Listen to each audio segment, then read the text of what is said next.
Hay muchas personas que dicen que la Biblia es la palabra de Dios. La palabra de Dios. A la Biblia como palabra de Dios. La palabra de Dios. La Biblia es la palabra de Dios. La Biblia es la palabra de Dios. Y existen muchas versiones e interpretaciones de la Biblia, las cuales suelen afirmar que algunas partes de la Biblia deben interpretarse literalmente, y otras partes simbólicamente. Pero debemos preguntarnos, ¿para qué tratar de interpretar la Biblia? Ya que si se ponen a ver, esto de que la Biblia tiene un origen divino, es cada vez más ridículo mientras más se va investigando de dónde provino.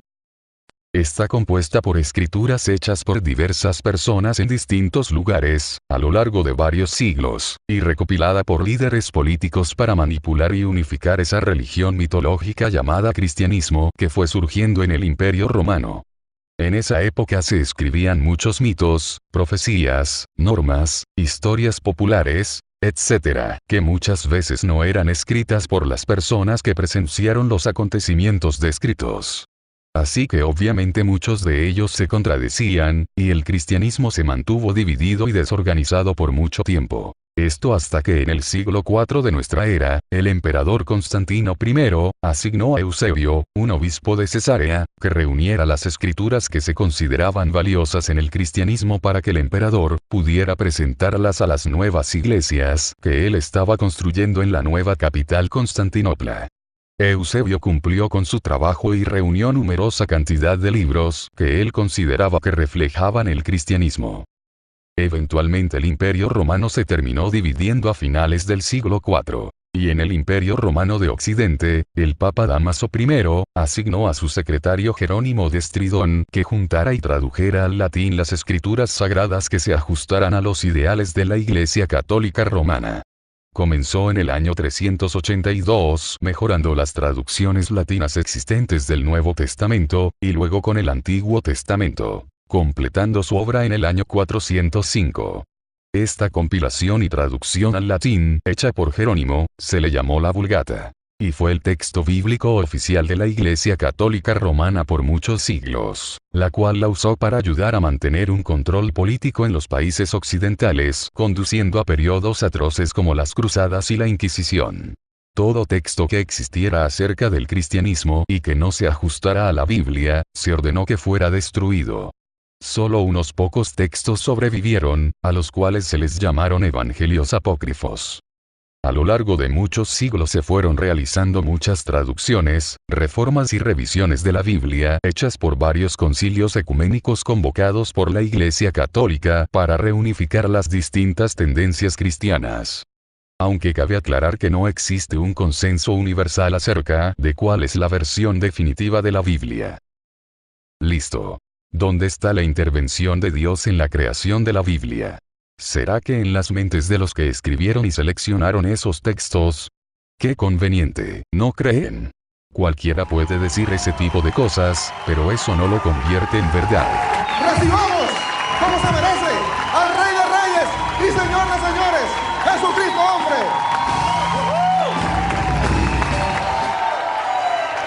Pueden tomar asiento, gracias.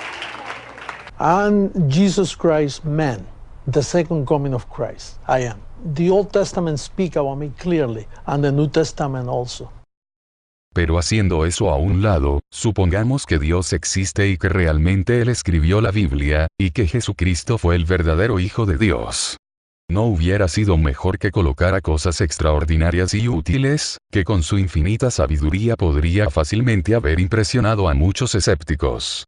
Cosas como dar información específica y clara sobre la fisiología humana, o explicar fenómenos naturales como los volcanes, los rayos, etc. O pudo revelar la existencia de las bacterias, y de cómo combatirlas con antibióticos como la penicilina, lo cual también hubiera salvado innumerable cantidad de vidas.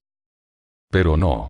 Según los autores de la Biblia, Jesús solo se preocupó por hacer unos pocos supuestos milagros en una región y periodo de tiempo muy limitado. Salvar a millones de vidas inocentes por los siguientes siglos no estaba en sus planes. De tantos libros sagrados y religiones, parece tonto ignorar a todos los demás excepto a uno en particular. Para mí, lo obvio es que ninguna religión tiene la razón. Todas son doctrinas sin fundamentos lógicos, que degradan el intelecto humano, poniendo por delante la dogma religiosa, antes que la investigación objetiva, y la convivencia con las demás personas. Y me parece que los ejemplos históricos que han dejado las religiones, son prueba más de a dónde puede llevar la capacidad de imaginación y persuasión de las personas.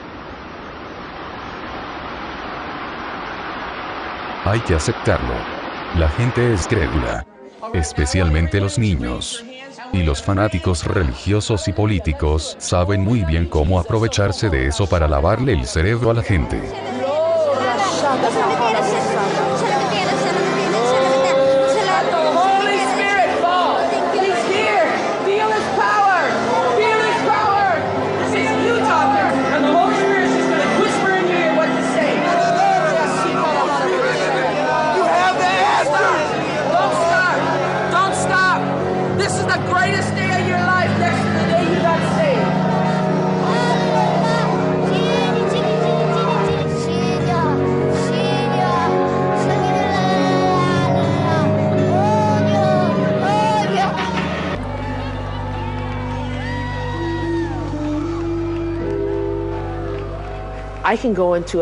Puedo llegar a un parque donde los niños no sepan nada del cristianismo, llevarles hasta el Señor en cuestión de un momento, y enseguida estarán teniendo visiones y oyendo la voz de Dios, porque están muy abiertos, son muy aptos para el cristianismo.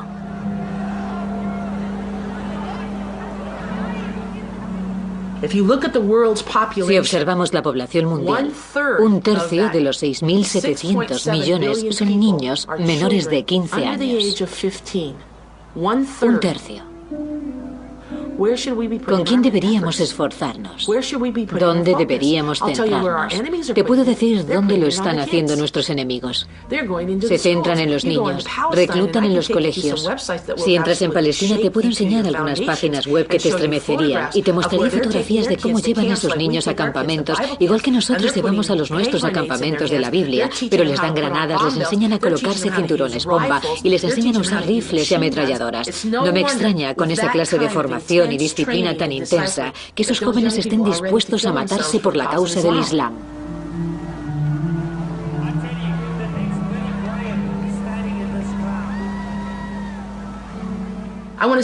Quiero ver a jóvenes tan comprometidos con la causa de Jesucristo como lo están otros con la causa del Islam. Quiero verles dar su vida por los evangelios tan radicalmente como otros lo hacen por lo suyo en Pakistán, Israel, Palestina o sitios parecidos. Porque estamos, y perdóname, pero estamos en poder de la verdad. Los religiosos están en una guerra entre libros sagrados, que para rematar estos libros tienen infinita cantidad de interpretaciones. Bueno, según ellos, porque en realidad los libros como la Biblia se suponen que van a ser leídos literalmente. Especialmente en el caso de las normas, que muchas veces son muy claras. De eso se trataba la Biblia.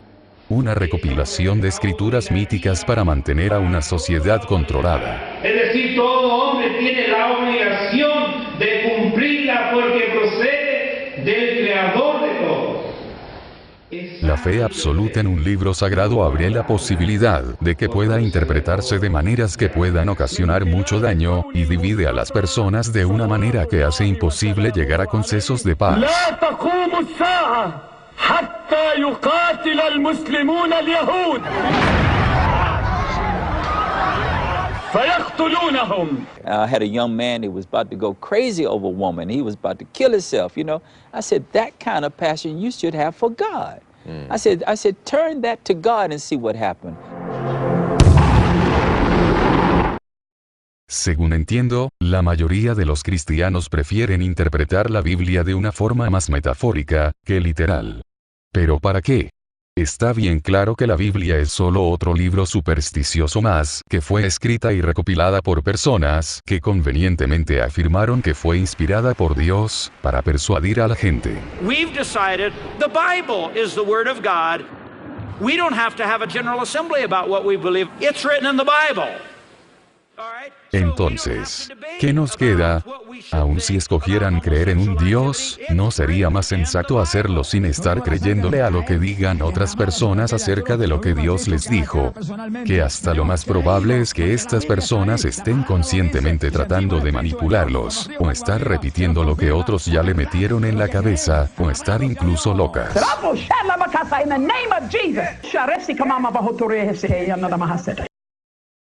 Las religiones justamente son tan diversas y contradictorias porque se basan en fantasía. La imaginación es infinita, y como muchas veces las religiones promulgan conformismo, subordinación e inflexibilidad. Claro que no van a haber debates objetivos, ni consensos entre los fanáticos religiosos. Si eres religioso, lo más probable es que creas precisamente en la religión a la que fuiste expuesto desde joven. Eso la hace la verdadera. O más bien será que la escogencia de su religión tiene que ver más con aspectos circunstanciales y emocionales, que de legitimidad. El camino a conocer la verdad no es algo absoluto. Debe ir ajustándose a las nuevas evidencias que se vayan encontrando, e interpretarlas objetivamente para encontrar las explicaciones que sean más lógicas. Es mejor apegarse a la realidad lo más que sea posible. Y cuando no encontremos respuestas, ser modestos y admitir que no lo sabemos para usar esa duda como motivación a investigar. Está en ustedes elegir qué tomar como guía para acercarse lo más posible a la verdad. Los fanáticos religiosos seguirán la arrogancia de estar absolutamente seguros de que su libro sagrado, y su interpretación de la misma, es la verdad. Mientras que los racionales seguirán investigando objetivamente y sacando conclusiones basadas en evidencias tangibles y en razonamiento crítico.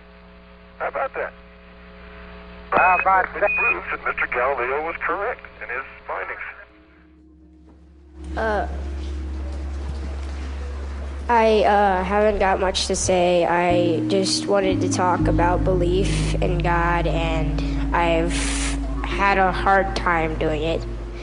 And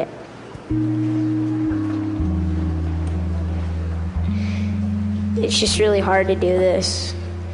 Just to believe in God is really hard because you don't see him, you don't really know him much.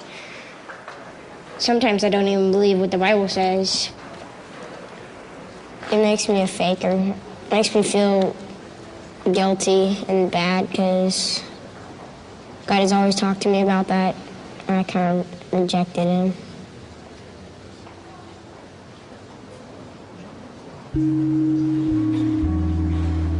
Elijan ustedes mismos, y no dejen que nadie les quite su libertad de razonar. How to share your faith effectively and biblically, to be able to reason with people, learn to circumnavigate or go around the person's intellect.